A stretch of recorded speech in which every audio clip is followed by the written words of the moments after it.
Jæja, góð kvöldið, kæri gestir. Við erum mættir hérna þetta 15. kvöld að fara að gera eitt verkefni í félagsfræði sem heitir Starf lögreglunnar og er verkefni nr. 5. Og við ætlum að svara bara nokkur spurningum. Eru þið tilbúin í verkefnið? Herru, fyrsta spurning. Það er hvernig birtist starf lögreglunnar í þessum þætti sem við horfum á. Og það er bara mjög víðtækt og mjög mismunandi. Á daginn þá stoppuðu við bíl út af því héldu að bílstjórinn væri ölvaður. Og síðan var slys og þá fóru þeir á vettvang til að gá hvort allt er í lagi. Það var vinnuslys sem kannski sýnir fram á hvernig starf lögreglunnar er á daginn.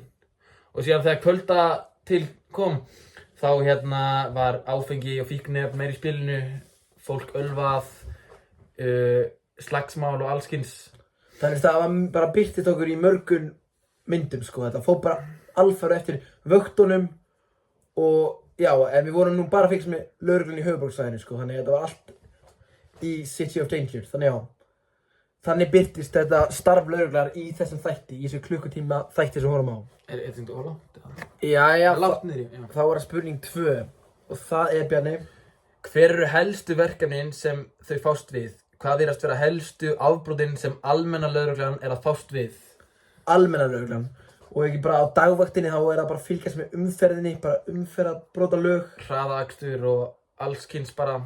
Já. Það er algengast á Íslandi myndum við að halda sko, allan að þegar kemur að utan höfuðborgarsvæðisins. Já, og síðan kannski með kvöldvaktina að díla við, það er kannski svona ofbeldi helgar sérstaklega og fíkniefnamál.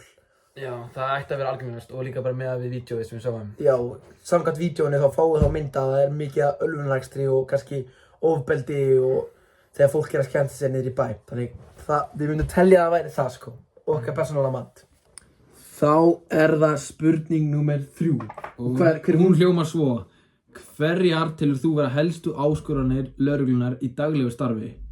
Það fer alltaf mjög mikið eftir hvar á landinu hún er, eins og hvað getur sagt, kannski á Kópaskeri eða einhvers staðar lengst út í Arskati ef maður var sletta, þá er kannski nú bara að láta tímann líða. Kannski getur verið svolítið leiðilegt ef það er eitthvað lítið að gerast. Já, kannski bara stoppa ferðamenn þar, en kannski svona á fjölmennari slóðum er það líklegast eins á höfuðborgarsvæðinu og Suðurlandi. Líklegast bara fylgjast með umferðinni, fíkniefnum og ofbeldismálum sko, því að það er náttúrulega í samfélaginu í dag er ofbeldi mjög að fara í aukana sko. Já, færist aukana, já.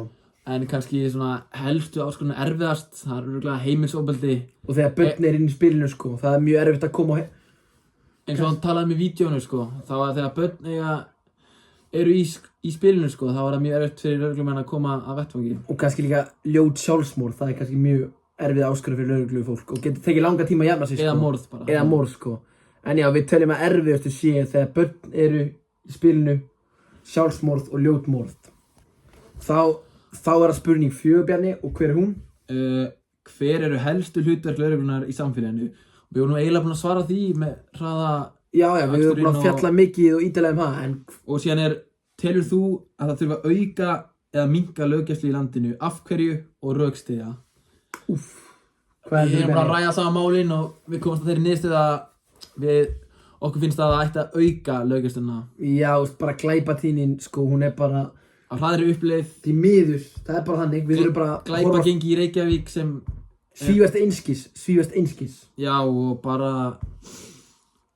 þannig, þegar glæpatíðnin er að aukast, þá þarf augljóslega meiri löggæslu að passa upp á hlutina. Það er ekkert flóknara en það sko, þannig því miður þá það bara, því miður ekki, þetta skapar alltaf atvinnu fyrir fólk, en það er alltaf að fylla þessar kröfur sem við erum að fjalla í næstu spurningu, þannig já. Ef við tölum bara árið fyrra, 2004, hvað var mörg morð?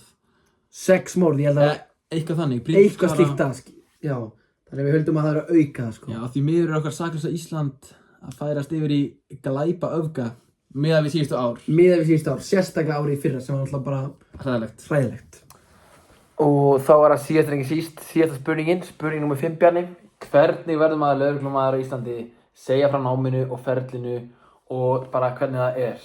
Ekki bara því stuttu máli Bjarni, ekki að flækja þetta. Til að vera lögreglumaður á Íslandi þá þarf maður að vera 2 ár í lögregluskólanum á Akureyri. Já, og það eru nokkrar kröfur að sjálfsögðu til að komast inn í lögregluna, það er heilagt starf. Vitaskuld. Farið í lögregluna, það er allavega að maður þarf að vera 18 ára að sjálfsögðu og maður þarf að vera heilbrigður, sérstaklega í hausnum og líkamlega sjálfsögðu og ekki hafa framið alvarleg afbrot. Ekki of alvarleg, við vitum ekki alveg hversu alvarleg sko en bara já, og og síðan fyrir námið í sér auðvitað líkamlega og andlega þjálfun til að undirbúa þetta fjölbreytta og erfiða starf sem að vera lögreglumaður er. Og síðan eftir útskrift úr lögregluskólanum þá þarf að ljúka nokkrum prófum til að fá löggildingu sem lögreglumaður. Þannig að það eru ykkur andleg og líkamleg próf. Kannski tala um sálfræðinga eða eitthvað. Já. Við erum bara ekki, já. Þetta var bara í stuttu máli, við sem getum að flækja þetta er bara einfalt og laggott og við bara þökkum fyrir okkur.